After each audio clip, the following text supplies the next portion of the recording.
Naka-alerto na ang Marikina City Disaster Risk Reduction Office sa pagtaas ng level ng tubig sa Marikina River dahil sa tuloy-tuloy na pag-ulan dulot ng bagyong Kabayan. Ang ilang residente naghahanda na sakaling kailanganin nilang lumikas kapag umapaw ang ilog.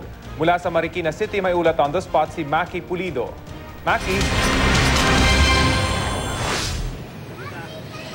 Sa ngayon, halos hindi pa rin naman nagbabago yung level ng tubig sa may Marikina River.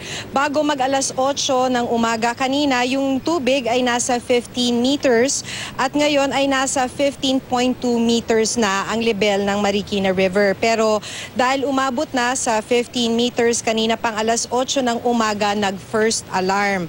Wala pa namang bahang kalsada o komunidad, pero yung first alarm na ito ay parang early warning dahil malapit ng araw sa 16 meters, kaya ang ibig sabihin, binabalaan na nila yung mga residente na maghanda for evacuation dahil sa 16 meters ang evacuation. Ang inaabot pa lang sa ngayon ay yung jogging lane ng Marikina River Park, kaya nakikiusap yung mga opisyal na iwasan muna yung lugar na ito. Ayon kay Rameses Mendoza ng Marikina CDRRMO, puro business establishments pa lamang yung apektado.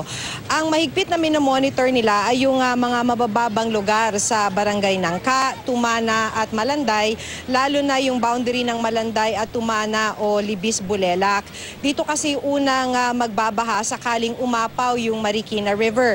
Sa Libis Bulelak, may mga nakausap tayo mga residente doon, binabantayan na ng mga residente yung pagtaas ng tubig ng Marikina River. Ito naman daw ay para lang naman mabilis silang makaalis at magpunta na sa evacuation center kung kakailanganin. Kaso nga lang, katulad nung ipinakita kanina sa ating mga TV screen, may mga inabutan pa rin kaming mga bata na tumatalon dun sa creek na kadikit ng Marikina River.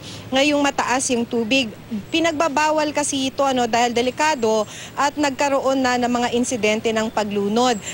May mga inabutan din kaming mga ilan namang mga bata na naglalaro at naliligo sa gilid ng Marikina River, pero nasaway din naman agad ng mga nagbabantay. Umaasa ang City Risk Reduction and Management Office ng Marikina na sana ay hindi na tumaas pa yung tubig sa Marikina River.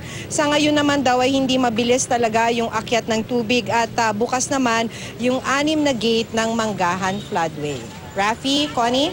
So Maki, kahit na mahina relatively yung mga pag-ulan, at least dito sa ating nararanasan, hindi talaga bumaba yung level ng tubig, so hindi pa rin dapat magpakakampante, Maki, yung mga residente dyan. Oo.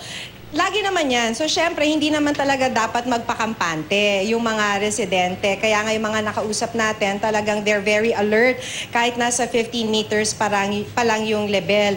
Pero, at the same time, even the CDRRMO, talagang very alert. Sinasabi rin naman nila na from previous experience, based on their experience, mabagal yung taas nitong Marikina River. At the same time, bukas naman yung Manggahan Floodway. But that doesn't mean na kampante sila, Rafi. Okay, maraming salamat, Maki Pulido.